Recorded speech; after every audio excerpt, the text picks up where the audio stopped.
First of all, y'all are such a hoot, and it's been fun playing with you every day.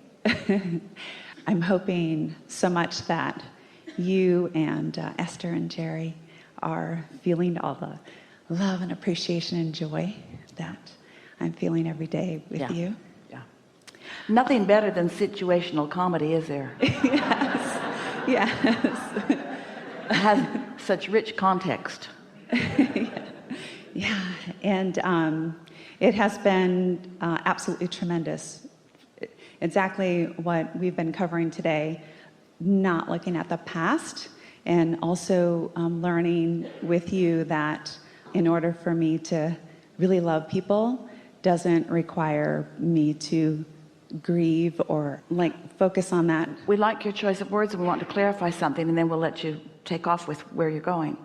It isn't only that we think it's a good idea to not look at the past. It's that in not looking, you'll be less likely to not be the past, because you vibrate where you look. So if you're focused into the past, while there are things, it doesn't matter if you're looking past, present, or future, you can find resonance with who you really are. But there's such a tendency in looking back. It's sort of like, you know how when you go home for Easter holiday, we've sort of taken care of that for you.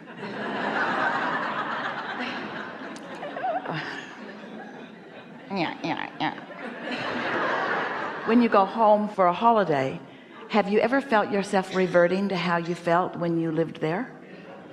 Because there's so much around there that reminds you of that. So you're looking there and then activating vibrations there, and then before you know it, being there, and then you find yourself with some of the defensiveness you thought you'd left behind, or some of the insecurity that you thought you'd left behind. This alignment that we talk about all day every day is not like a college degree where once you accomplish it, it's yours forevermore. It either is or isn't in the moment, depending on what's active within you. It doesn't have to be, but so often what's active within you is where you're looking. So that's why daydreaming is a great place to look, because you haven't filled your daydreams in with so many regrets and so forth. So it's just a clearer vibrational path, and you're more likely to meet your inner being on that path than when you look back before you knew you even had an inner being. How about that?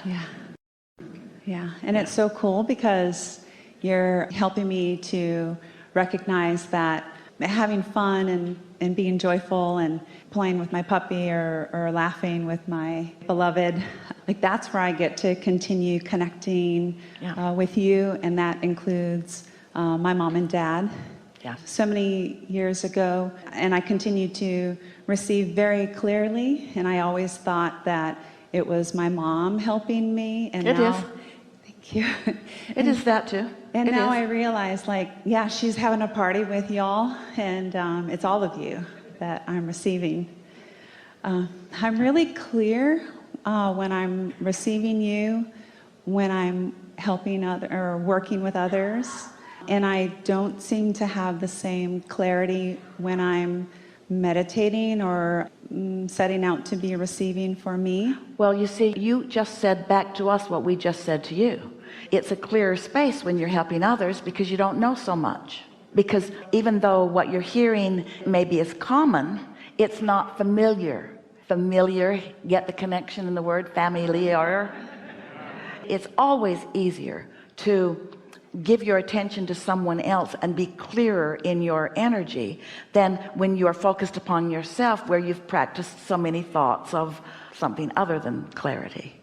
Just play with it. Don't worry about it. It gets easier and easier and easier. In no time at all, you begin to feel invincible. Before you know it, it won't make any difference what you're focused upon. You will be able to feel the direction that is to your greatest advantage to look. If you were to walk into a library or a bookstore with all of those books about all of those subjects, the intensity of just the volume of information could be overwhelming to you unless you know why you went in and what it is you're looking for. And so in this vibrational arena where every thought that's ever been thought still exists, and every belief that anyone holds still exists, and beliefs that you have held before still have some vibrational liveliness within them. It takes focus in order to focus yourself in the direction that is most satisfying. And as many books as we write and as many conversations as we have, the thing that humans have the most difficulty hearing and believing and gravitating toward is that it's good to feel good. If you will let the criteria be how you feel, you'll always go to a clear space. But if you have any other reason than that it will feel good, then you might find a thought that's interesting while it doesn't feel good, or a thought that's a big thought while it doesn't feel good, or a thought that's most advertised on television while it doesn't feel good. There are all kinds of reasons for thoughts to be bigger. So how are you going to set your priorities? How are you going to decide what direction your thoughts are going to go? And the easy way is just to care about how you feel and start noticing what thoughts feel the best, like the puppy or your beloved, and on and on and on, and gravitating in that way. But it requires a little basis of understanding first, like you're not here to prove worthiness. Well, to many that just sounds like so many words, because you're still proving worthiness. You didn't come to give up your influence of source to find the influence of other people. Well, that's just so many words to so many people, because you have really been trying to get the approval of others around you for a very long time, and you just can't all of a sudden say you don't care what others think when you've cared what others think for a very long time.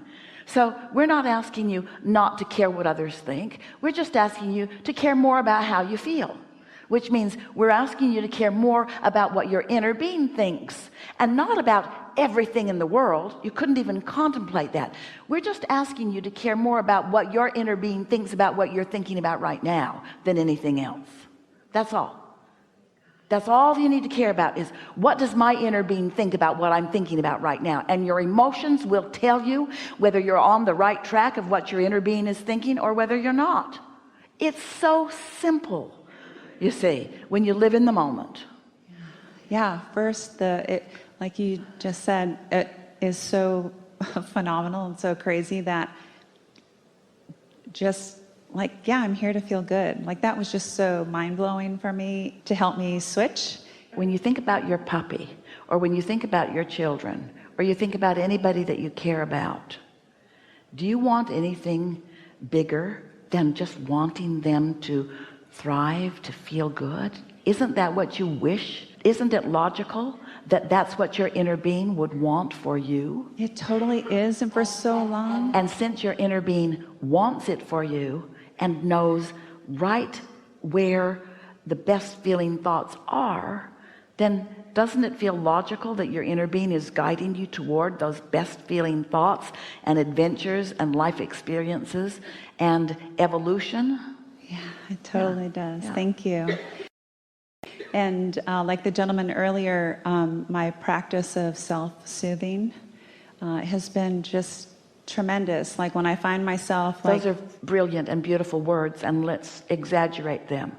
My practice of self-soothing means my practice of tuning into my source self. You think your inner being would ever do anything other than soothe you?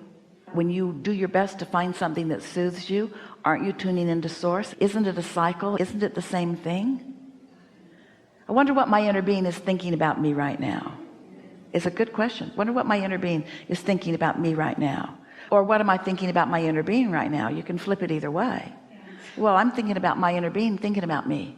And I'm thinking about my inner being thinking about me and liking what my inner being sees as my inner being thinks about me. And I like thinking about my inner being thinking about me and liking what my inner being thinks about me, because my inner being likes me. And when my inner being is focused upon me, my inner being likes what they're thinking about when they're thinking about me. And if I'm focused upon my inner being who likes me when they're thinking about me, and I'm focused upon my inner being who is thinking about me, then I might be thinking about me. And if I feel good, then I might be thinking about me in the way my inner being is thinking about me, and I might like me. That's soothing. That's soothing. And what that has helped with is moving like up and up and up, relief, relief, relief. And then the current or recent word satisfaction that Esther is using, that's really helping me to do that forward looking and feeling, and combined with the not giving a rip. As this experience together moves forward over the next hour and then again tomorrow, we will have opportunity together to discuss situations where you may be standing and help you to find soothing thoughts. If you can isolate where you are by demonstrating through brief stories about where you stand, what you always do, and this is why you want to do it, when you focus upon where you are, you not only activate where you are, you activate where your inner being sees you, or you activate yourself as your inner being sees you. So by talking about where you are, both aspects of you light up, and law of attraction begins to respond to both aspects, which means the law of attraction is responding to your desires about where you are, which, by the way, your inner being's already there, and what your beliefs are about where you are. And there's nothing better than this active gap or playing field or creative field between where you are in terms of what you believe about what you want.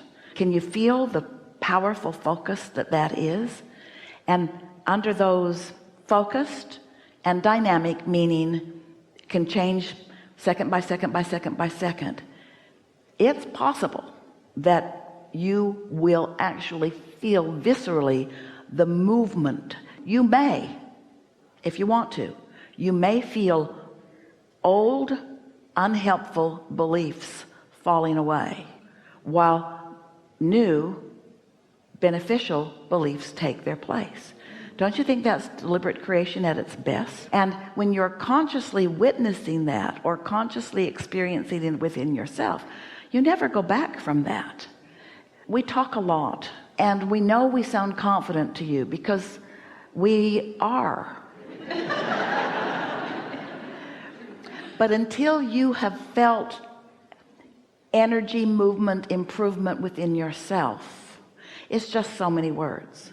But when you feel energy, movement, improvement within yourselves, then that feeling of hopefulness turns to solid belief, and that feeling of solid belief turns to absolute knowing and a sort of feeling of invincibility. That's really what this leading edge conversation is about. We've had all the conversations about the law of attraction, and you know about step 1 and 2 and 3 and 4. You understand the basis of this creation, but don't you think a practical application of it in real time and real feeling terms would be beneficial? Don't you want to leave here knowing how to synthesize energy on purpose, how to recognize it, how to identify it, how to isolate it, how to define from what you've been living recently what it is you prefer? Wouldn't you like to focus in the direction of what you prefer? Wouldn't you really like to leave unnecessary and unwanted and resistant aspects of the past behind? We think it's a good idea. This is a good time